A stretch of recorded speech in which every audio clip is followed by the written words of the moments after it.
Hey everybody, welcome to Making It. This is episode 66, and I'm Bob Clagett here with David Picciuto. Hey, I'm first this week.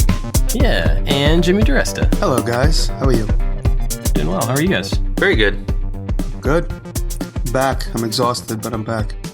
Tell us about Atlanta.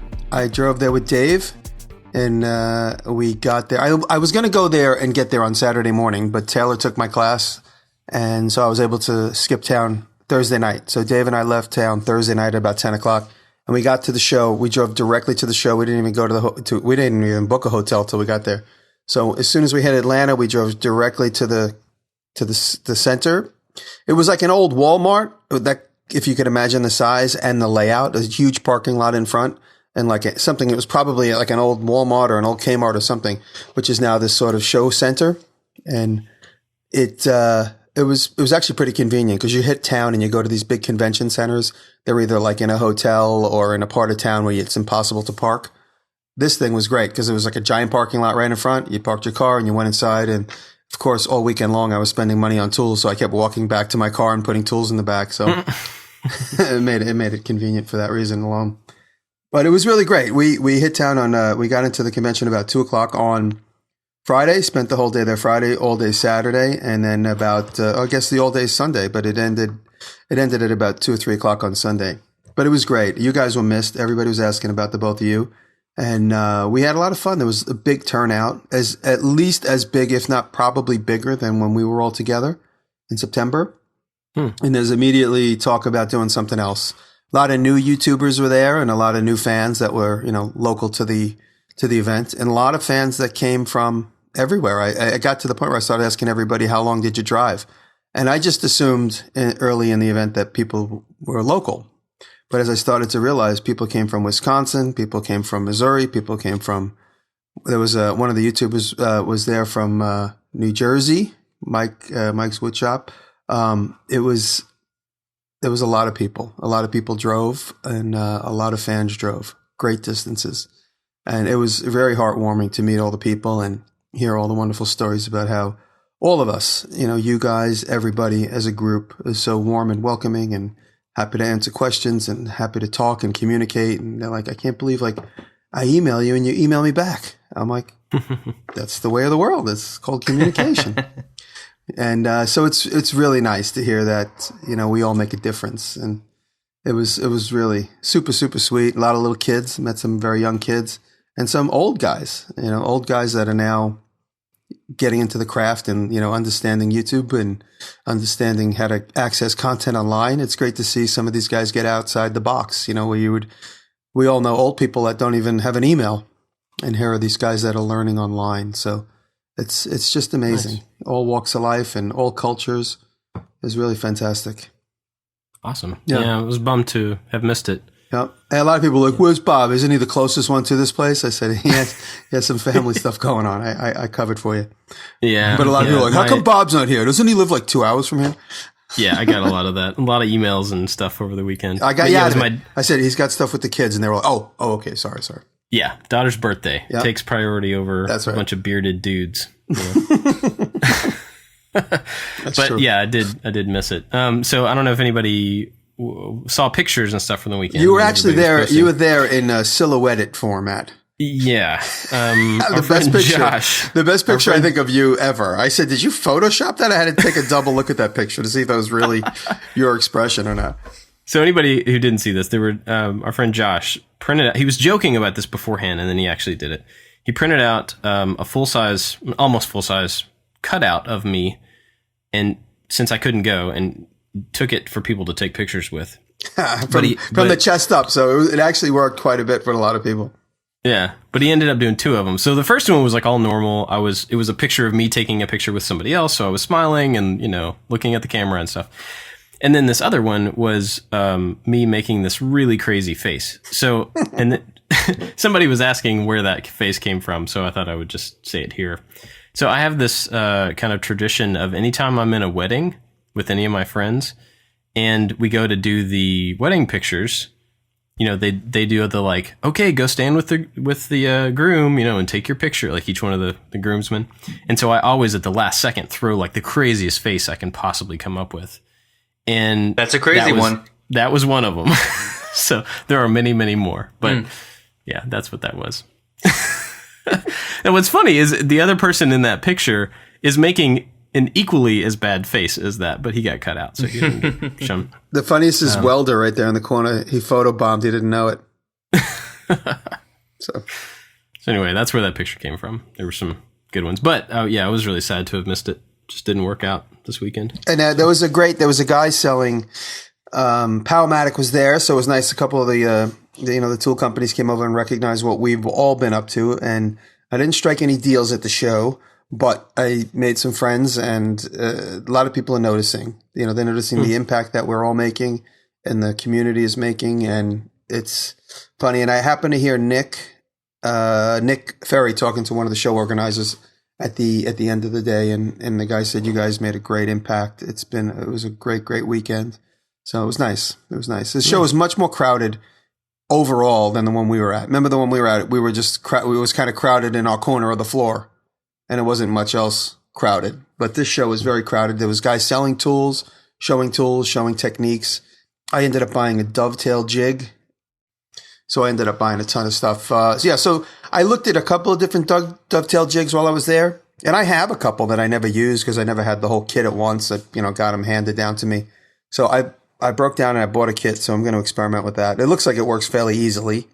So I'm going to figure out ways to screw up dovetails and get people mad at me for making dovetails. So aluminum dovetails. Yeah, that's a good idea. Wow, that's a great idea.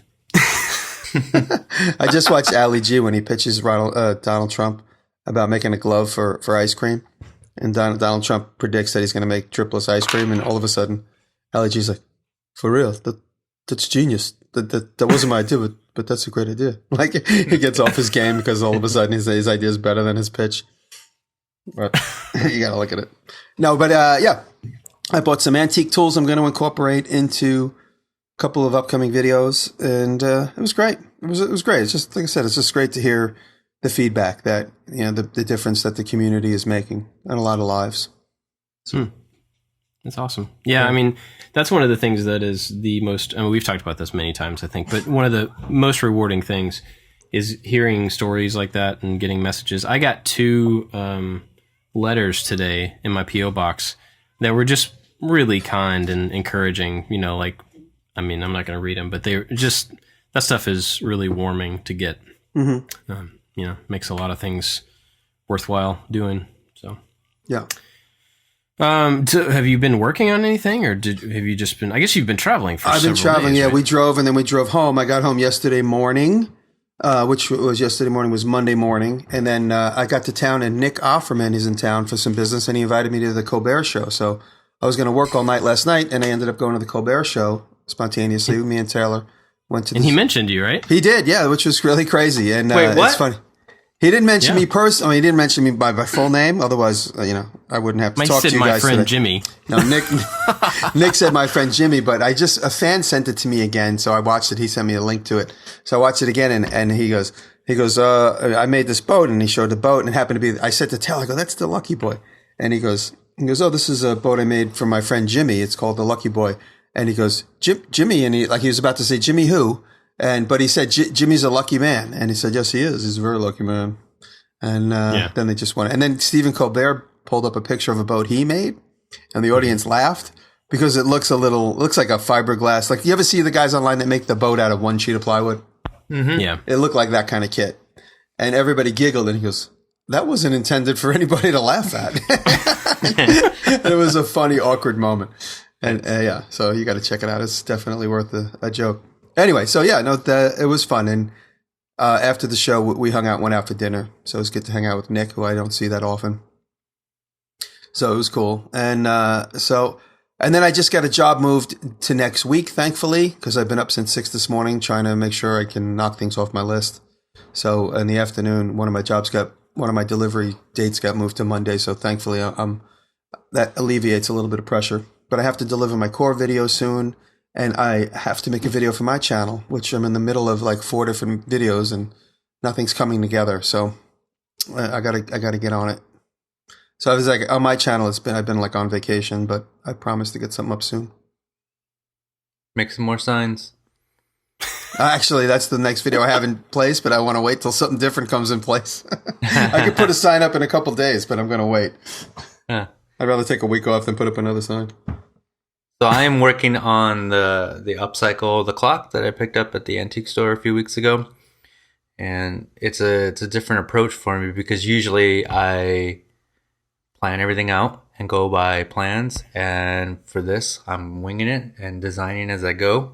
It's not a method I enjoy doing too much, but it's hard to plan this out because I'm working with something that has to fit into something else. So I didn't even know what the outside of it was going to look like until I broke apart the plastic case. And so I'm just using all materials that I have laying around. I have some old guitar amp grill cloth that I'm using on the front of it and reshaping it and doing that. And then I hope to have that out on Thursday. So if you're listening to this on Friday, it came out yesterday. And then we do time travel. yeah. And then I plan on doing something fun and wacky with my Jimmy doll. Nice. So that's next up in the queue, I think. And I could totally destroy it, and it could not work at all. Did you see? Did you see that Wes Wayne made it in chocolate? Yeah, smithing. Yeah, he made me want to. He's like, I want you to bite the head off. So I took a couple of bites out of the thing, a couple different times throughout the weekend, and then today I emptied my truck out. It was loaded with junk. So at 7 this morning, I emptied my truck out, and so now it's like 10:30. I still haven't gotten a coffee or breakfast at all, and I'm starving. So I ate the legs off of the Jimmy doll, and I needed to eat something. So I'm so hungry. I ate my legs. Yeah, I was gonna try and save it, but it's just gonna melt. So I'm slowly chipping away at it like an Easter bunny that's like frozen in the refrigerator. Nice. You're so delicious. Thank you. He made a couple of them. He actually made some with peanut butter inside. So at the show, he came over to me, and with my ice pick, I chipped it apart, and he was going around and feeding it to everybody. It's actually fun. That's awesome. Yeah, I got to figure out something to do with mine as well. You got the unpainted one, David? I got the painted one. Oh, okay. I got the unpainted one. I want to do something interesting, but also non-destructive. Like I don't want to just destroy it. I'm destroying mine, but I'm hoping that it's destroyed in a cool way. We'll see. Jimmy, I have some questions for you after the show. Okay, I got a million emails to go through since I haven't been checking my emails over the weekend. But I vaguely remember something maybe from Carlos or one of Carlos's employees where they're going to send me about 60 or 70 undone ones with like various problems. So they're going to give me a bunch that I'm surprised they sent them over from where they were made in the Orient. But he's going to send me a whole bunch just to have, to cut up and play with. So I'll have a bunch of randomly unpainted damaged ones. So nice. Awesome. To cut up and make stuff out of. Well, I don't know when I'm going to get to that, but I've been working on several things. Like I said, my daughter's birthday was this weekend, so we've had family in town, and we've been doing lots of, stuff around that. Actually, totally unrelated. Well, related to that, but totally unrelated to what we normally talk about on the show. I went to a trampoline park the other day. Mm-hmm. So much fun. Oh, I saw on the way home, Dave and I stopped at a flea market, and there was this trampoline thing where people were wearing like waistband things so they could jump and spin and land back on it more. Oh. So I don't know if that's what you're talking about. No, this was like a warehouse, like a huge warehouse, and almost, I don't know, probably 75% of the floor were trampolines. What percentage of the floor is devoted to broken bone repair? Just one. Yep. My friend Erica, who I just had breakfast with this past weekend, she just blew her knee out. She's going to be on crutches for the next 6 weeks from a trampoline. Ooh, gosh. It's Well, it was fun. Either way. Yeah. There's like foam pits and, all sorts of stuff. It was a lot of fun. We took the kids, and then, of course, I paid for all the kids. And I was like, if I'm going to pay several $100s for kids to jump on trampolines, I'm going to do it as well. So I did. It was fun. But yeah, so anyway, I did that. I've been working on some other stuff. Finished up. By the time this show goes out, video for my next video will be up, and it's making a water balloon cannon for my kids. So they have like a play set in the back, and I made a little bungee cord driven cannon, and they can pull these things back and launch water balloons. So yeah. Have you seen that water balloon? There's a water balloon thing online. Look up water balloon in the face, where it's like some sort of competition show. It was like a reality show where people were shooting water balloons off of the big giant slingshots. and the girl who's shooting it somehow it hit it directly in the face. Like Ooh. it was either the one shooting it or the one like right near the water balloon hit it direct, like at the end of the elastic, it hit it directly in the face, and the balloon exploded in the face. So just in case you want to, some safety regulations. It's all. Nice. Yeah, I toned this one down so it doesn't shoot far or very hard or anything. So they had like 8-foot surgical tubing. That's how that was the it was a real crazy whack. Yeah, no, this was, and this thing had to be. I wanted it to be fairly safe, but also it has to be. It doesn't need enough pressure so that my kids can actually physically pull it back. If you make it too tight, then they can't even use it. So that would defeat the purpose. But anyway, so I did that. And then I've been just working on some other stuff, trying to get ahead. I'm trying to get several videos going at the same time so I can start to do some bigger projects again, So I'm trying to stack up a few weeks ahead of time. And then I've got a couple big things that I want to get to that are just going to take a lot of time. So, but that's what I'm doing. Also, before we actually get into like talking about stuff, this weekend, so if you're listening to this on Friday, tomorrow I will be in New Orleans at the Mini Maker Fair, and I'm doing a talk there. Right. Yeah, so it's going to be Saturday the 9th. So anybody that's in town, I'd love to hang out. Come. Tell Cameron I said hello. I will. I will be at a Virginia Beach. I'm going to Norfolk Friday night. I'm going to go to a friend's party, but I'll be at a bar, like an open bar. I don't know where exactly, but when I get there, I'll tweet. So if any fans are in Virginia, they want to hang out, I'll be at this particular bar somewhere in town. Nice. Yeah. My buddy BJ lives there, and I might tell him to come out and meet you. He's a good guy. Cool. Yeah, I'll tweet about that night once I know exactly where it is. Cool. Also, since we're talking about Maker Fairs and stuff, I want to remind everybody that the three of us are going to be at Maker Fair Bay Area in May. What's the date? May 22, I think. Something. 20s. Anyway, it's on their website, and we'll talk about it closer to time. But anyway, we're all going to be there for that weekend, and we're going to do some sort of a talk, and then I'm sure we're going to try to do like a meetup or something, in town in San Mateo after the fair. Yeah, because there's a lot of people. Last year we met a lot of awesome people, and so I'd like to do something out there. So yeah, lots of maker fairing this year. One more thing before we get into talking today, I want to thank our Patreon people. I want to go ahead and do it now. Especially Make, Build, Modify, Elijah Taylor, Dominic DeFino, John Cornwell, Luis Gonzalez, and Jeremy White. We were talking about this offline earlier, but like we just had to pay taxes and stuff for this podcast. And so the fact that people support us and give us money to talk about this stuff, is pretty awesome because it helps us pay taxes. So thank you. But thanks to everybody who supports us on Patreon. It's awesome. All right, so we got some topics today that have been sent in over the last, few weeks. And several small ones, but I think we can get through them. Make, Build, Modify is one of our patrons I was just talking about. He asked if we had any input on a CAD platform that would be worth the time to invest and learn. We probably have different answers here, but I'm curious what you guys think. David, what do you think? I'm kind of confused on what CAD is. So I think CAD stands for Computer Aided Design. So I think he's probably talking like 3D design, SketchUp type stuff. I use SketchUp.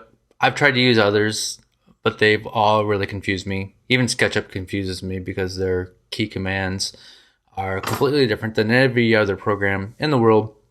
And they keep taking away features with updates to put it in their paid pro version of it. But I use SketchUp because it works very well for woodworking projects. And so I use that, and it helps me fill the gaps. If I know something is going to be X wide and X tall, as I'm putting the new pieces into whatever the final product is going to be, it calculates everything for me. So I know exactly how much wood I need, or I can make all my cuts right up front and assemble things pretty quick. Yeah, I would say in general it depends on what you want to be doing, right? I mean, as to which product to get. That's probably the case with all software questions. But I think if you're doing like woodworking, SketchUp is probably the most simple to get into. And you're right, they have been taking away features as they want to get you to buy the really expensive. It's like $700 or something. Yeah. Versus the free one. But at the same time, it also supports plugins. So a lot of the functions that have been removed also have been reproduced as plugins. And so you can add some of that stuff back through those plugins. Do either of you guys use Fusion 360 from, who's it from? I can't remember who it's from. Autodesk. Yeah. I've toyed with it, but no. Because apparently I have a friend who is a big advocate, a big user. Every time I go to his shop, he's got it up on the screen and he's flipping around his future work, showing me what he's working on. And I downloaded it at his encouragement and I've been playing around with it. I'm not very good at it at all, but I've been going through some of the tutorials, which I need to get back on. I kind of got off track. But with that program, you can go directly to G-code for a lot of different stuff. So a lot of people say it's great and it's totally free. And as far as I know, I don't know, is there another version of it that you need to buy? I think whatever you download is what is the full thing.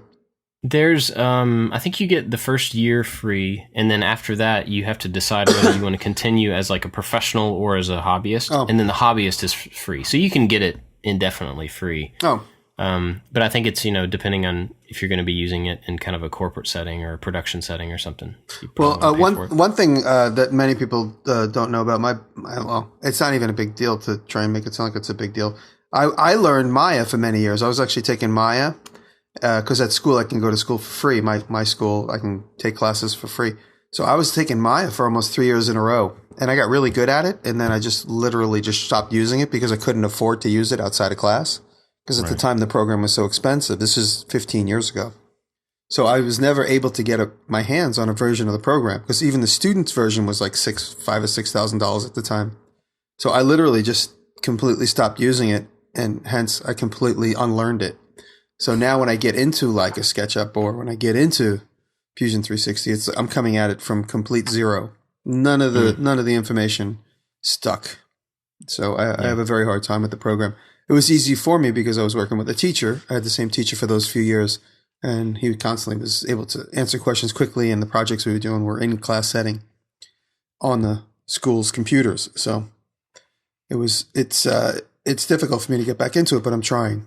I'm trying to do the tutorials.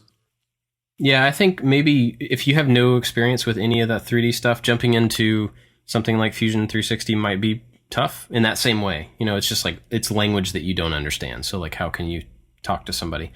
Not impossible, but you're going to have a hard time. I think jumping into something like SketchUp as a first step is probably a bit simpler. I know Jay Bates has a lot of really fantastic SketchUp tutorials that can kind of help you get the ball rolling, especially if you're just going to be doing basic woodworking, dimensional lumber type stuff. But even past that. But so I looked at Fusion 360 as well when I was looking for modeling software for 3D printing. And so I looked at a bunch of different stuff focused specifically on 3D printing. And the thing, kind of like you said, the thing about Fusion 360 is that it's one application made to serve a lot of purposes. So you can model in there, and then you can model for CNC, you can model for 3D printing, you can model for, like bigger milling operations and like all these different production stuff that you're going to do with a 3D model. You can kind of create it there and then output whatever your output is. So I think that's its power. And like some of the guys from Adafruit moved from 123D design, which is like the simple version, to Fusion 360. And I've watched some of their videos of moving over and making that transition for 3D printing. And it does look like way more powerful. But kind of like you said, like I haven't put in the time to really learn it yet. So I can't like give it a big thumbs up saying like, yeah, this is awesome, do it. So, okay. So I don't know. SketchUp's probably a good place to start. Another one was from By Travis. He wanted us to walk through our typical weeks, both in front of the camera and behind the scenes. You guys interested in doing that? Anybody want to go first? I'll go first. Go for it. My week is just so scattered.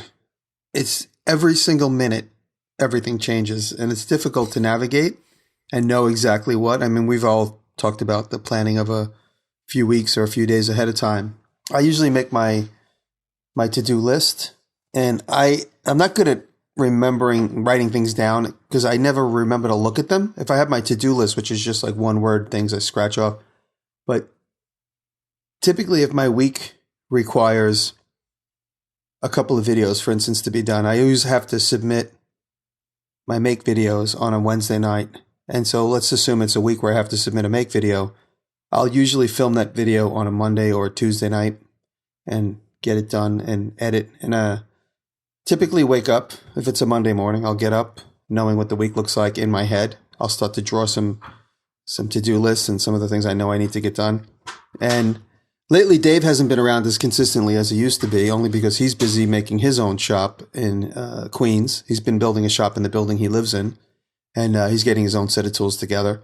And he's also been running around. Things are changing for him as well because of his YouTube channel. And so I'll take a look at the list of things I have to do. I'll go and get the materials. Usually I go and get materials real early in the morning. The last week I had to go get materials at 6 in the morning, and I Snapchatted about my routine of going and picking up wood in the Bronx, 8 miles away. It's about 7 or 8 miles away and about 2.5 hours worth of traffic away on a typical New York City day. So that's why I at least get half of it out of the way real early in the morning. I get there in like 20 minutes, but getting home usually takes 2 hours because by the time I turn around, traffic has begun. Yeah. So I could basically it's just so scattered. It's hard to say. I get up at about 9 o'clock if it's a regular day, unless I'm going to get the materials at 6 a.m. I get up and I usually work until about 11 o'clock at night almost every day. But the last 2 hours of every evening usually consists of editing. And I always have to remember to be here on a Tuesday. So there's a couple things in my week. I always have to make sure that I'm here on a Tuesday with you guys. I always have to make sure Tuesday at 4. I always have to make sure that I submit my make video. And I always have to be at school on 12 to 3 on Fridays. Those are the things. And now that the spring has sprung, I'm always upstate, typically on a Saturday and a Sunday, as long as we don't have renters. So I have Monday, part of Tuesday, sometimes all of Wednesday, and sometimes all of Thursday, and part of Friday. And that's how I get most of my work done within those few bits and pieces of those few days. And like if I leave the shop like I do now, like at 3 o'clock to come meet you guys, it's very hard for me to get back in there and get back on track before, because I also don't want to work past 9 o'clock, to spare my neighbors of some of the noise that I might make. So if I have a couple of hours left at the end of the day, I'll run back over to the shop before 9 or 10 o'clock, or I'll do quiet work. Lately, we've been making a lot of ice picks, so we'll do the ice pick stuff late in the day. So every week it changes. It's hard to nail it down. But through it all, I'm also picking up bits and pieces of videos. I'm always picking up, like just before I came to see you guys, my core video, I'm making these CNC'd out screens. I picked up a couple of shots. So I'm always moving everything along a little bit at a time. But when I look at my week, when you lay it out, like I said, I have bits and pieces of about 4 days of the week. The rest of it is spent elsewhere. So that's another reason why I want to make sure lately that I can at least shoot or get parts of videos done upstate. Because I'm going to start spending a lot more of my time up there. So it's not like the weekends are completely discounted as far as being able to make videos. I want to try and at least start videos or shoot pieces of them up in the upstate shop so that I could, for instance, I just did this twisted handle. I made most of that video upstate. I finished it downstate. So how much, like, you deal with a lot of clients and stuff in your client work. And I know that's all over the place, but do you end up spending a lot of your week like discussing design stuff and like convincing people that or like talking through ideas? Do you spend a lot of time in that, or is it kind of a small part? It is. It is my and through it all, I haven't really done any public media on my my classroom that I'm working on. I've started working on that. I'm designing tables and the cubby holes, and I brought them up in the last roundabout. We had a couple more teachers involved, so some things changed a little bit. There was a little bit of a group discussion, so some things changed. We came up with a couple of new things to make, which is totally fine, just as long as everybody's happy. But that was a little involved, not in a intrusive way, but it's just that's a bigger project with a lot of people involved. When it's a personal client and I'm doing something for their home, we usually nail it down pretty quickly right in the beginning. They know exactly what they're going to get, and if any changes come along, I'll send some pictures and say, hey, these are the decisions. What do you think? You like this color, or do you like this detail or this detail? I'll give them some choices. Never too many choices. Usually it's one or the other. Never 3 or 4. I always say, do you like this or do you like this? That's it. Sometimes I make the decision myself, but if it's something I know they're going to be particular about, I'll say, it's either this or it's this. I try and make it seem like there's no other choice, because then all of a sudden it gets out of control. But yeah, my week so far today, I talked to my friends at Proof Media that give me a lot of the bullet bourbon stuff. I talked to them. I talked to my guy at Core 77, talking about when the video is going to be due. I'm also working on a video for 3M, so I talked to them today. You know, it's usually like text messages, sometimes a little bit of a 2-minute phone call. And yeah, it's just literally like minute by minute, just navigating the waters, and it's like putting fires out all the time. And it's really hard for me. I guess it's my fault I set it up this way. It's hard for me to really make a solid plan for the week, because people know that if they call me and say, hey, do you want to do this? It's this many thousands of dollars. I go, okay, let's go do that. And then I just shift everything else around, make room for that. And it's just difficult for me to nail down a week. I did nail down, I'm going to be making a big giant beekeeper's house, and that has to be done April 19th, 20th, and 21st. It's going to be filmed for like a little promotional piece. So I'm building that on my property upstate. That was another conversation I had today. Nailed that job down. So me and Dave are going to be doing that at the property. And then we're going to deliver it to a local property near me. My friend is renting a farm and growing a very patented, specific type of crop that he made. It's a pretty interesting story, I'll say for another time. But he wants to have bees there to help pollinate his crop. And he also, he's branding it very specific. It's like a cosmetic company. And so we talked about making this cool beehive hut that he's going to have a guy put beehives in. Nice. Yeah, so I'm going to learn about all this stuff in the next couple of weeks. It's going to be interesting.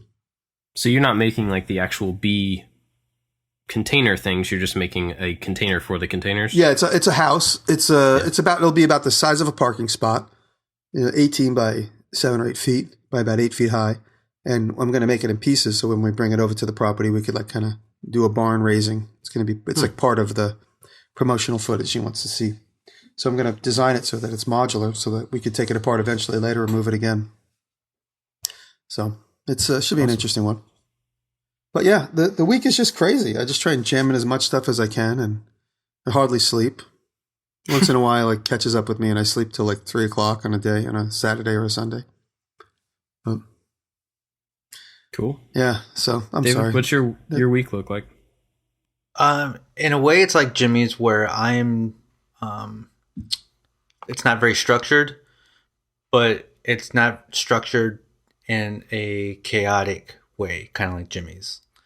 When I first quit my job, I had a very structured thing where I was going to put out a video a week, and I found that when I set all these time limits, it was dictating the types of projects that I was doing, and it felt like I was working for somebody, even though I was working for myself. And so I kind of threw out the structure, and I just go with the flow. Some projects take longer, some take less, and I enjoy it more. And so every week is different, although I'm trying to bring a little bit of structure back into it to keep me on track, because when you don't have a set schedule, it's really easy to just fall off the rails and put things off. And I find myself doing that once in a while, but I've been pretty good the last few months, actually. But today, like I had a call from a family member, and we just had such a good time talking, like all of a sudden I was like, oh, an hour has passed. But my job allows me to talk to people, family and friends, and be flexible. And then I had an hour-long call with Rockler to talk about our future, which is going to be good. Happy about that. And then this podcast. So today I didn't get a whole lot done, but I did get up nice and early and worked on my project. And so it's just, for me, it's just go with the flow, make sure that I am enjoying it and having fun. But if you want to be a YouTuber, you probably don't want to model my business model. You probably want a little bit more structure. Yeah, I mean, it's interesting. We've talked about this many times, the difference in personality between the three of us, and the different methods that we have, and the different output that we have, and all this stuff. It's funny. I mean, I like to have a structure just because I like to know where I'm going, and I like to know this kind of the state of things. I talked about this last week, but so my tendency would be to overstructure, and I'm trying really hard not to do that. And instead of like structuring every minute or every hour or every day, even, I'm trying to just build a framework. And I'm still figuring this out, and I still have a long way to go. And I think it changes over time. But so I'm trying to build a framework within a week. And I mentioned this last week, where I can say I'm doing these things on these days. That way I know just kind of generally what I need to accomplish on Monday, so that Tuesday can, do what it needs to do, and Wednesday can do what it needs to do. But at the same time, like you said, I'm trying to keep in the flexibility, trying to keep in the priority within that structure to, like, if I need to stop in the middle of my day and go to my kids' school and watch them do a play or something, then that's a huge priority. I need to do that. So I can't be so structured that, that, or like lunch with a friend who needs to have lunch. Those things need to happen. So I'm trying to make sure that I keep flexible enough to be able to do that stuff and enjoy my days and enjoy my life and enjoy the fact that I get to do this for a living, because it's pretty amazing. But I think in general, I've kind of settled into lately, I am treating Monday and Tuesdays as shop time. Those are the days that are like dedicated to, shooting things and building things. And then Wednesday is also kind of like that, but it's a live stream day. So the morning is preparation for the live stream, getting everything ready so that the show is smooth. And then the show is a couple hours long. And then after a live stream of like 2.5 hours, I'm exhausted. It wipes me out. I don't know.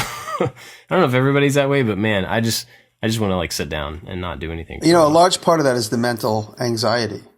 That definitely takes a toll on your physical. Yeah. It makes you feel like, oof. I mean, I know after I finish class, sometimes I want to just go lay down and take a nap. Right. When I talk for a solid 3 hours. Yeah. It's like when you're just you're attentive for a big, long period of time, whatever that is. Yeah. So I'm still getting used to that. I mean, I've only done a handful of those, but so, and then Thursday and Friday, I try to keep a little more open-ended, and hopefully they become shop days. But a lot of times that's like, I try to schedule sponsor calls and podcast interviews and things like that I do. I try to schedule those for the end of the week, Thursday and Friday, so that, those days are a little more open. And then if we travel, we're always going to travel on a Friday. So I try to not schedule a lot of stuff so that we have the flexibility to go out of town for the weekend and, that type of stuff. But the editing and the, podcast, like the podcast recording is the same day every week, but like the podcast posts and the web posts and all these different things, that's all just kind of fit in wherever I can make it work within that loose structure. That's kind of what my week looks like. Yeah, we're probably all somewhat similar in the fact that we're never not working. You're constantly thinking of the next project or how to solve the current problem, or your social media, you're answering emails, or you're working on the website. Like I enjoy almost every aspect of what I do. Like I am so lucky to be in my position. But I'm on the computer up until 2 a.m. when I go to bed, working on things, and I just enjoy it so much that I've had family say, you shouldn't work all the time. I'm like, I love working all the time. This is my life. This is what I love to do. Yeah, I think the only problem there is if it's like overtaking time that you would be using for something else. But if it's like, this is my time to answer an email and keep up on things and move what I'm doing ahead. I mean, that's a different thing. So. And of course, family always comes first, right? But right. Even if it's funny, like we don't watch a lot of television, but there are certain shows that we do watch like a couple times a week, and I'm still like, we're watching the show and I have my laptop out or my phone out or the tablet, and I'm taking care of business and multitasking. Yeah, we have shows that we watch too, and there's like half the shows I'll do that in, and the other half are the ones that I really want to pay attention to. Like, we're watching Daredevil tonight. Okay, laptop's down. This is like a good one. So, so our weeks are probably crazy, and everybody's weeks are different based on what you have going on. Lately it's funny on that, another conversation based on that thought is I've been thinking, and I don't know how much this is in reality, but I've been kind of contemplating the idea of just only making videos and never taking a client job. I mean, it's just a fantasy at this point because I would literally be turning away tens of thousands of dollars. But the thought is do I want to become basically a TV channel production company, which is a great thought, TV as in YouTube TV. So I've been thinking about that. I've been thinking about the idea of that because these little client jobs that I do are the things that keep me off of YouTube. Some things are just not worth filming. Some things are just complicated to film. And the ones that obviously lately are all the signs I've been making. But it's a thought. It's a consideration. So it's something I've been thinking about.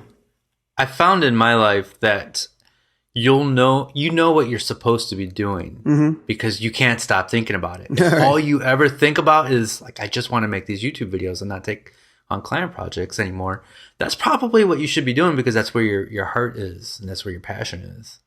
Do you think there's a gradual, track you can take to get there? Like, could you say like, I'm only going to take X number of projects or X number of dollar amount worth of projects a month or something like that to kind of, well, I think I don't say wean yourself off of the income, but No, I know the difficult thing is my personal channel is waning. So one thing I've been also trying to see if I could stick to is I never miss a video for my two clients. I could pull videos from them and just give them only to myself, or I can just give myself a deadline that I have to absolutely meet as if it's a client job. So I'm trying to think of a couple of ways of doing it so that my channel gets a regular feed, just like my two clients. Like I said, I mean, a lot of people are like, why do you put videos on those other two guys? I'm like, in my mind, I'm like, as long as everyone's seeing my content, I'm happy. But it does take away from my own channel, which I'm also trying to grow. Because at the end of the day, my channel is my channel and it's nobody else's. So yeah, I got to work it out. It's something I'm thinking about. Yeah, a lot of people who create content are in that same position where they're like, you want to diversify to a point because you want to be able to reach more people. Yeah. But then if you do that too much or too often or for too long, then you hurt the potential that you have for like bringing people to you. They're going to go to Core or they're going to go to Make to see your stuff rather than going to you. Right. And I don't know. There's no answer to that. I don't think for anybody. It's just at the end of the day. Things. I mean, I'm still building my fan base because when I spoke with the people over the weekend, and they mentioned projects from each one of those venues, and no one said it. It's all from me. So, right. I mean, that's the good underlying thing. That's not wrong. But like I said, my own personal channel just needs a little bit more attention. And it's just a matter of time. There's an ebb and flow. Sometimes I'm able to put up a video every single week.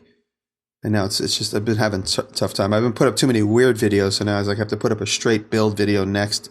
Can't put an ice pick video up. And Dave and I are going to do a shop update. I have to wait till I put up something that I actually make before I do a shop update video.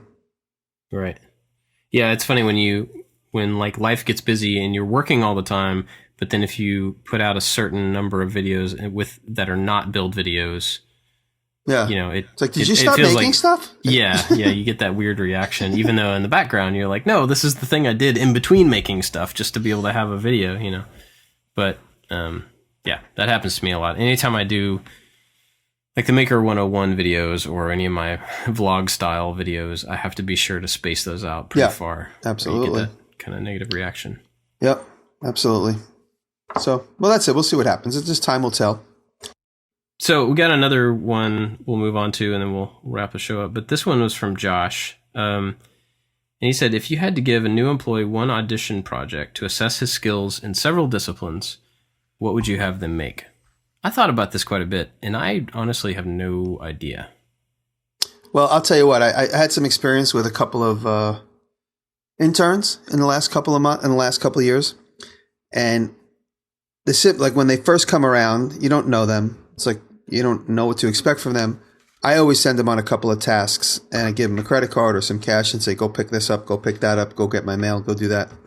And the interns that I did have in the last couple of years have been amazing because without me prompting them, I say, go buy a string of lights. And then I get a phone call. Well, they have these many strings of lights. These are the choices. And it's not like a panic, like, well, I don't know what you want. He's basically saying, these are the various ones. I know you said this, but this is a better option. Doing like an educated option. When someone goes and does exactly what you ask, it's okay, but it's nice when they go that extra mile. Like I remember asking my intern Matt last year to go pick me up a hard drive, and I gave him $200 in cash. And he comes back and he goes, I bought this is more than you expected, and it was only $75. And he made an educated decision based on much more information than I know. He's a young kid and he seems to be more hip on the computer scene. But that, and then also the organizational skills, which I lack, so I'll say organize that. And then if they do a horrible job organizing it, then I know that that's limited in their ability. But if it's a more skilled person, which besides Dave, I don't really employ too often. But if I wanted to assess somebody's skills, I said it before we started, I would give them something like a picture frame from raw stock, like maybe rough cut stock, say, make a picture frame with a little bit of detail in it. And, to do a rabbit cut or a dado cut or bevels and 45-degree joining and that kind of thing. Or something as simple as like a tabletop. Say, here's a couple of planks, make a tabletop out of it. How would you join it? These are the tools available to you. Simple stuff like that, and how people approach a simple project like that can definitely demonstrate a lot of skills. Clamping skills, I see people clamp things only on one side with the clamps all across one side, without any battens. You can actually clamp things alternate the clamps one side to the other, and somebody like that would show some experience. So there's a lot to just the subtleties is something to look out for too. Just the subtleties of like how anybody does anything. That's interesting that you said about just saying to go get something non-specific and then seeing what they come back with. It would be interesting to do that same kind of thing with like a tabletop, like you said. Like, don't say, I want a tabletop with breadboard ends and this and this. Just be like, I want a tabletop. Here's some wood. Because then you're drawing out like several things out of them, like how the methods they're going to use, like the skills, also their design skills and the way that they look at in their mind, the conversion of like raw stock to a final design that they've come up with. That's interesting. That's not just as much a skill thing. It's more of like a overall assessment. Yeah. Or like make a table out of one sheet of plywood, for instance. How would you do that? And how would you approach that? And managing, it's funny. I always make this joke when I teach my students. I say, here's a stock sheet of plywood, raw stock, whether it's a sheet of vinyl, a yard of vinyl, or whether it's a sheet of plywood. And I see students draw a square right in the middle. And I go, what are you doing? You go, oh, I need a piece of my book cover. I'm like, why are you drawing it right in the middle? Are you going to make are you going to poke your face through the hole? What are you doing? Oh, no, that's the size of my book cover. I'm like, okay, so now you've just eliminated the possibility of doing anything else with all this other material. If you're going to do something that's square and you're going to use a giant square piece of stock, start it right off of the factory corner of your material. And then I get to like, oh my God, I never would have thought of that. That's so simple. I go, now you only have to cut 2 sides. You don't have to cut 4 sides. And you haven't wasted the entire piece of material you just complained about having to buy because you're a student. That's really, my 7-year-old does that too. Like, I'm going to cut out a dinosaur out of the center of a huge piece of construction paper. Like, you could get 20 dinosaurs out of that paper if you would just move to the edge. And the funny thing too is when you see, I'm picturing a little kid, like as if he's swimming in a pool. He starts all the way at the edge of the paper with the scissors and swims towards the object, as opposed to like nipping a little hole in a fold and then starting there. Yeah. So seeing the way people approach materials like that is really important to see their workflow. I'll tell you, I've worked on a lot of TV shows with professionals. I actually used to work on this DIY show a lot called Blog Cabin. And I'm not going to rat anybody out, but there's a lot of people out there that think they know what they're doing that absolutely don't know anything. And I said, I was on a couple episodes where there were other celebrity builders there. And I was like, why don't you do that? And they're like, oh, well, because I never thought of doing that. Oh my God, you're a genius. I'm like, I'm not a genius. It's just a matter of experience. It's like, oh, why don't you, well, before you do that, why don't you do that? Oh, I don't know why. I just never did it. I have no idea why I never did it because I just don't know better. And those are some of the answers I got.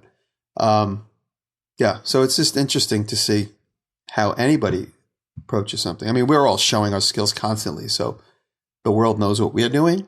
But when when you show up on like a build set with a couple of new carpenters that aren't, YouTube carpenters, it's just interesting to see how people approach stuff. And I'm not saying it's bad. It's just different. You might look at somebody do something, you go, wow, that's incredible. I never would have thought to do that.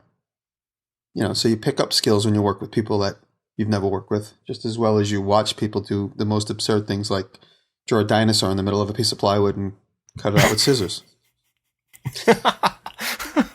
So, Yeah.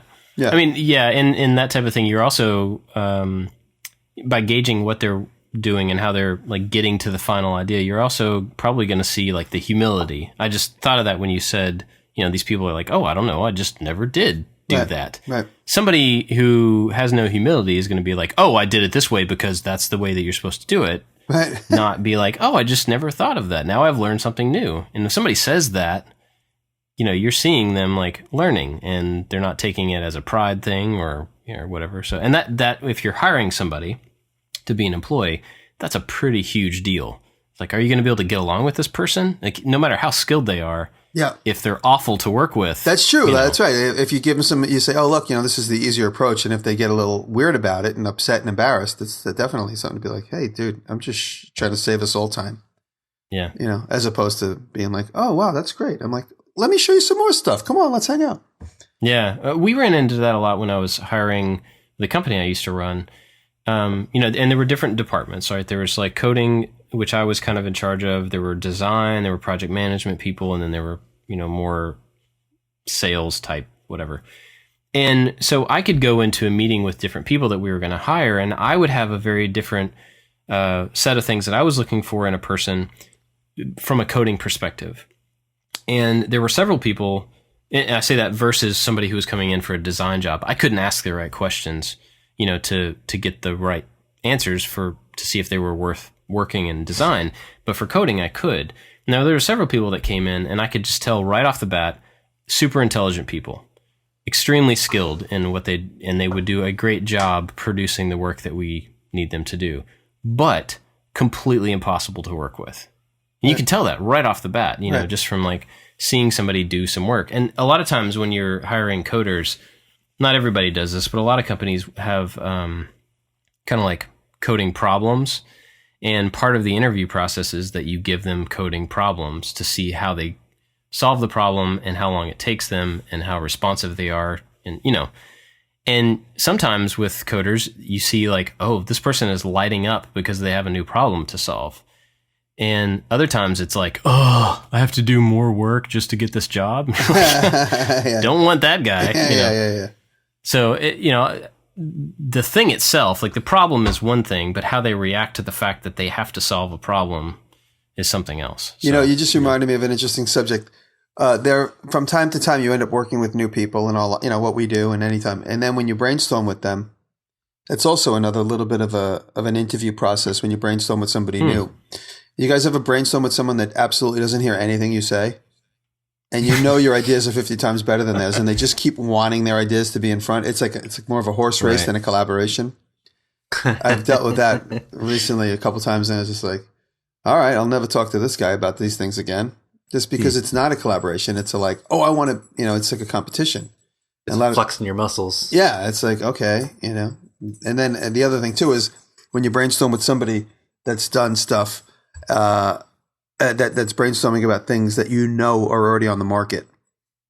They're like, oh, wouldn't it be cool if there was like a stick with like a big paintbrush you sweep up dust with? I'm like, yeah, that's a broom. It makes it So just like brainstorming with something that just doesn't have the wherewithal to like research the market that they're brainstorming with. That. That's a little bit more like my product development side. But if they don't know what a broom is, don't hire them. Yeah, that guy did not get hired. But for me, when I got my last job at the ad agency that I worked for 9 years, I didn't know what I was doing, but they took a chance on me, and I loved that. When it comes time for me to hire somebody, they don't necessarily have to know how to do something, but I want to see that they're excited about learning and they have ambition, and like you guys said, easy to work with, of course. And hopefully I get to this point. hopefully I get to hire somebody someday. And what I will hire somebody for is to do web stuff for me, to do the web post. And my first task for them is going to be, okay, I just finished this video for this desk. Your job to get this desk and the plans up on the website. And I want to see if they take charge and just do it. I want to see, I don't want, because the reason I'm hiring somebody to do something is because I don't want to do that. And I don't want to take the time to do that anymore. So I want them to do it without asking me questions and just getting it up there. And that's what I'm going to look for. And how well was it done? Did they take a look at the previous post? Did they see that it's consistent with everything else that I've done? And it's attention to detail. When you go to school for graphic design, presentation and attention to detail. My cat is yelling at me. He's saying the plans aren't ready, and I'm sorry. He wants the job. The plans are ready for publication. Can I show them to you? Oh, look at that. So it's in college. It was all about like how you presented your work and how you matted it and framed it or whatever was just as important as the work itself. And I would look for that. Are they consistent? Are they focused on the details? Easy to work with and excited to learn new things. That's interesting. It reminds me of a couple things, which is sort of related to what we're talking about. When I ask my students to present homework and we look at the homework and they show me like a clay figurine that they made that's on like a wet, wrinkly piece of cardboard, I always go right away. I'm like, okay, this is a beautiful sculpture, a nice attempt. And the wrinkly cardboard relates to what exactly? And they go, oh, well, I just didn't know what else to put it on. I said, don't underestimate the fact that every single thing you present is going to be absorbed and judged by whoever you're trying to show it to, whether it's an employee, a potential employee, or a client, or somebody you're just sharing your thoughts with. Make sure that everything has a purpose and a reason when you present your portfolio or piece of work. Just because you built it on this cruddy piece of corrugated cardboard doesn't mean it has to stay on there. Pop it off, find a nice piece of presentation board or something, and make every little thing matter. And so I always joke with my students. I say, if I go, why is this yellow? Go, well, because it was the only color piece of cardboard I found in the garbage.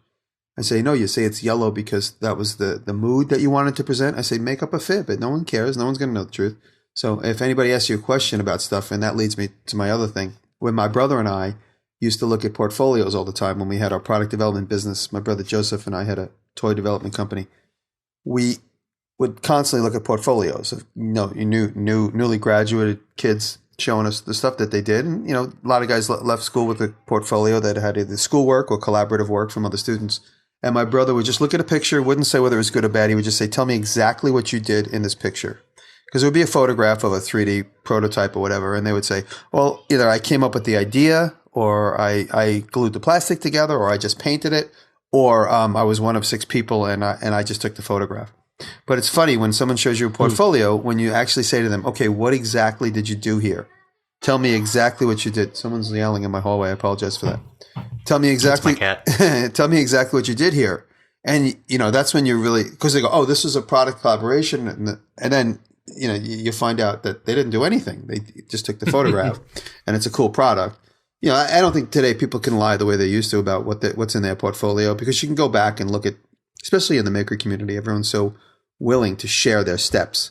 So, everyone's personal media's got, if you look at someone's Instagram, a lot of times you see makers in this community show, the raw piece, through the few of the steps.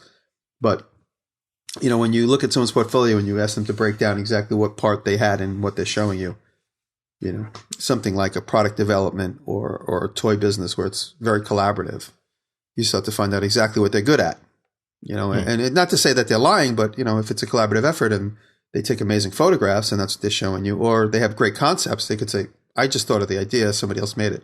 And the idea is so strong, you're like, wow, I don't care who made it. That's such an amazingly strong, good idea. You obviously don't have the technical ability to execute it, but come hang out. We need you for our brainstorms. I like that question that you ask, because it also you can see their excitement or how they feel about it. Yeah. And like I said, it's not an interrogation. Although if you were being questioned by my brother, it certainly feels that way. but it's like a let me distill what skills you have right now. Right. You know, so I know how to use you. So one thing you said that is pretty interesting, you know, since we and a lot of people that make things post so many progress pictures on so much social media now, it's interesting that, you know, all that can become your portfolio. If you go into model making and you want to get a job with some model making house, or you want to get a job in construction and you've been doing all this stuff, you know, for however long, not that you would probably want to go into an interview and be like, hey, or check out my Instagram account, but you have documented stuff. And if you're documenting, you know, for whatever reason on social media, you have all that backlog of stuff to go back to versus, you know, when I was in high school looking at going to art college, I had to fake a bunch of art to take pictures of to make a portfolio. I mean, not fake it, but I had to like generate art for the specific reason of creating a portfolio to get into college. I had to do that to get a job. I had to make a bunch of fake websites to get my first web development job. Yeah. I did kind of the same thing with my demo reel. Like, we're supposed to end college with a video reel, you know, of work and stuff. But I chose to do more interactive based things, and there's no way to, you know, create a video output of these different interactive things. So in my portfolio class, my last quarter, I told my professor this, and he said, yeah, I totally understand, but, you know, to finish this class, your last class, you have to have a reel. So spend this quarter creating some fake stuff and just, you know, craft a reel. Because the point of this is being able to make a presentation. It's not about the work. It's about presentation, just like you guys were saying earlier. So I spent a quarter creating little 5 and 10 second snippets of these fake motion graphics projects, you know, and I learned a ton from it. And that's probably a lot to do with how I got into video now, is just being forced to like, okay, I did that little technique for 10 seconds. Now I have to do something different so that it makes sense in the context of a reel. You know, I'm trying to have this broad perspective of stuff. And so I learned a lot of different video methods just from being forced into that situation. But anyway, my point was, now with all the, you know, the social media posting and how integrated everything is, and how quickly everyone is to share everything, for better or for worse, we have kind of an instant portfolio of stuff, you know, that we can look back on and show off. And anyway, so that's kind of interesting. But I just thought of that from what you were saying. You guys got anything else on this topic? Should probably wrap that up. No, I think it's why we all have a style to our videos, is because it's all about that presentation of what we're doing. Mm-hmm. You know, we're looking for that right camera angle. We're looking for the right graphics and the branding and all that. It all makes sense why we do what we do now. Yeah, definitely. Yep. Attention to detail. It's important. Yeah. And the details, I'll just continue on. The details, I think, are so specific to what you're trying to get across, because the details that I think are important are not the same ones that both of you guys think are important, and vice versa. Because every single person is trying to get to a different result, and the details are what build that result. And we all probably get a lot of emails from people asking about making videos, and I get a lot sending me their first video saying like, what do you think about this? And my response to that is always like, awesome. I'm so glad you tried this and that you did it. And I don't know how yet to say this in a way that sounds positive, but like, what are you trying to get across is what I want to say. Like, the fact that you did it is awesome. So I don't know how to judge this or give you positive, or, you know, give you realistic feedback, because I don't know exactly what you were trying to accomplish with it. And I think that's an important thing to know to a degree, you know, because then you know like which details are actually important. Is it measurements? Is that important? Is it being able to clearly see things, being able to clearly understand the voiceover? You know, like everybody's different. Everybody has a different goal. So, all right, cool. So let's talk about what we're watching. What are you guys watching? So this really, really old YouTube channel called Scam School. Oh yeah, I subscribe to them. Yeah, I've been watching this guy's videos even before I knew YouTube existed. He used to have a iTunes video podcast, and it's like card tricks and bar tricks and there's lately I've seen some like making type things, and it's it's a really fun channel. The host has a show that's been like trending on Netflix for a while now. I forget what the show is called. Hacking the System is what the Netflix show is called. It's by National Geographic, and it's been on the front page of our Netflix account for weeks now. But that's a good show, and also his YouTube channel, Scam Schools. Lots of fun videos. Nice. The original gangsters. I'm not on. I don't have a specific channel to pitch, but I have a search for everyone to try. Because I had actually hung out with Nick this morning for a few minutes before he did the NPR radio station. So he had like a window on his way. He stopped at the shop, and he handed me a little pocket knife that he had made for all his friends.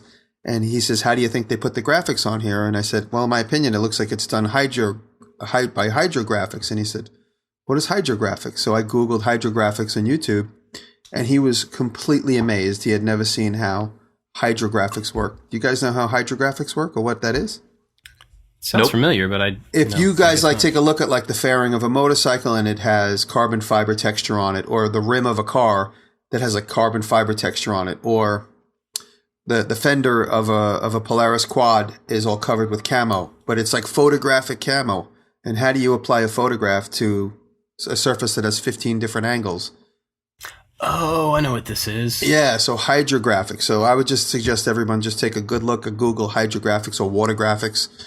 Yes. Or dip graphics, and it's just I've really seen guitars cool. done like this. Yeah, so it's just another YouTube rabbit hole for everyone to go down. I don't have a specific channel because there's so many guys that do it, but it's definitely worth taking a look at and adding that to your vocabulary. Nice. So Awesome. That's it. I didn't know that's what it was called. Yeah, I didn't either. But I have seen that. In fact, I've seen videos on like how to do it before. Yeah, anybody can do it if you buy the right paper to print on. You could do a little version of it. Awesome. So I got two things here. Typing one of them in right now so I don't forget it. So one is just a really funny Twitter account. Today, Star Wars came out on Blu-ray. I don't know, you guys don't care, but I do, and I'm excited about it. But anyway, that made me think of, there's a Twitter account that I've been following lately called @DadJokeHanSolo. And it's basically Han Solo making dad jokes every day. And they're really funny. Anyway, so if you like that type of stuff, go check that out. There's a bunch of really funny Twitter accounts based on Star Wars now that came out after the movie. There's like... I should start one. Yeah, you should. People would love that. There's one that's like Emo Kylo Ren, which is like the main bad guy. He's like a young guy. I don't know. There's a whole bunch of them. But so Emo is not really part of his real name, right? That's the Twitter name? That's the Twitter joke? It's just like him. It's him being all mopey. Right. And, yeah. Because he wears black and has a lightsaber and eats everything. Anyway, so there's a bunch of those, but the dad joke Han Solo one is really funny. The other thing, I saw a video today, it just came out. And so I don't know if you guys are familiar with like all the virtual reality stuff that's been launched in the past week or so. But VR's been like, up and coming for a long time, and people talk about how big it's going to be and everything stuff. Well, a bunch of hardware just got released, which are like the goggles and is that the Samsung stuff or different or all different manufacturers? There's a bunch of different manufacturers. Oh. Yeah, that's one of them. Because I experimented with the Samsung stuff at the store. Yeah. So that's one of them. There's like HTC. I don't know all the brands, and it's not really. Look at that. David's got one. Oh my God! Is that for the Samsung? Is that the Samsung one? Yeah. Yes. VR Gear. The Gear VR powered by Oculus. Nice. Oh, wow. It's Kelly's. She'll listen to it and she's like, "You can't claim that as yours." It's Kelly's. So there's a bunch of different hardware that's come out. There's been some like Will Smith from Tested used to be on Tested.com. He just released a new like talk show that's all in VR. Some that's the guy. That's the guy we hung out with in Chicago. Yeah, he's a cool guy. Yeah, good guy. And so he released a new show, and anyway, a bunch of VR stuff. But it's one of those things that like I personally have never used it. So I've never used an Oculus. I don't have any of this hardware. And so I don't really have a good grasp on like how good things have gotten as to what you think VR would be and what it actually is. Anyway, so this video came out today, and I don't even remember who created it. I'll put a link to it, but it's basically they took some people with VR goggles on, and then they put them in a green screen room, and then they replaced the green screen with what they're actually seeing in there. So it's almost like you are watching the VR with that person in the room that they are seeing in VR, you know? So it's more what they're seeing, which gives you a totally different perspective, or me anyway, on what VR looks like as a user and what the potential is and how insane the graphics are now and all this stuff. And it just really changed my mind about like the potential for that as a platform for stuff. So I don't know. I'll put a link. You guys can watch it and tell me what you think of it. But I went on a roller coaster ride at the Samsung shop, and you sit in a chair, and the chair just kind of rocks slightly in the directions that the visual's moving. And you really feel like you're on a roller coaster. It's amazing. And while you're on the roller coaster, you could, like, any way you look, you're seeing something different. So depending upon who's looking in what direction, all 5 or 7 of us in the seat have a different perspective. Because we're looking any direction, we see something different. It is pretty incredible. One of the things in this video that really got me, and it's right at the beginning, is there's a guy standing. So they have the controllers. There's a controller in each hand, and their motion has a lot to do with what is happening within this VR world. So the people have these goggles on, and they can't see anything outside the goggle, right? But the controllers are represented in what they're seeing. So this guy's standing there with the goggles on, and somebody else throws him a controller. His eyes are covered up, and he catches the controller. Oh. And that's when I was like, oh, wow. This is like far more precise and more, you know, wait, you mean he threw reality. it to him inside of the VR world, but in real world? No, in the room, the physical room, a guy threw a physical controller to another guy with goggles on, covering his eyes, and he caught it and then started doing VR stuff. So that just gave me a little more perspective on how... What happened? Just watch the video. You know, it's far higher resolution and more real time than I thought. They could have taken all their goggles off and been in the same environment without the goggles? Just watch the video. Okay. It'll make a lot more sense. I'm not going to try to explain it anymore. But yeah, the VR stuff is interesting. It'll be cool to see where it goes, you know, and how it affects, like, you know, because I mean, it could have implications for what we do down the road. I don't know. Maybe it doesn't. I don't know. But I like technology, and it's new technology. Very cool. Hey, I just like to promote one thing so I don't forget, because I keep forgetting. And now that we're in the month of April, I'm going to be at the Green Conference, the Gulf Coast Green Conference. I sent you guys the link to it. If you could put it in the show notes. It's the Gulf Coast Green 2016 AIA Houston Gulf Coast Green Symposium and Expo. And I will be doing a keynote speech there about sustainability, art, and design. So I'll be doing Q&A there as well. So look for me there. What city is that in? It's in Houston, and that's at the end of the month. That's April 20. I think the day I speak is April 28th. It's on a Thursday morning. Awesome. So in Houston. Yeah. Well, before we go, one thing I meant to say this earlier when we were talking about Patreon, and you know, we always talk about Patreon, and we are very grateful for the support that we get there. But I got a note from somebody this week saying something to the effect of, like, I don't remember exactly how he said it, but it was like, I support you on Patreon, but we've had some stuff change in our family, and I'm going to have to cut off, you know. And he was like apologizing for the fact that he couldn't continue to support us via Patreon. And I just want to say for all three of us that we are grateful for any support we get, but we don't at all feel like we are owed that support, or, you know, if things change and you can't do it anymore, or you don't want to do it anymore, please don't feel like that's like a problem for us, or you have to apologize or anything like that. Agreed. I don't want anybody to feel that way. Like I said, we're grateful for any support, money-wise or otherwise. You know, just sharing all that stuff is meaningful. But I really don't want anybody feeling obligated to do anything for us. So, well said. Yep. Yeah. For real. Cool. For reals. All right. Well, that's it. For My this LEG. week. For real. Cool. See you guys next week. I love. Yeah. I was waiting for you guys to take it over. It's 3 of us. It's your thing. 2, 4. Is it 1, 4, 3? The Howard Stern fans out there will know what I'm talking about. I have no idea what you're talking about. I'm so confused. I'll leave it at that. Okay. Oh, man. And cut.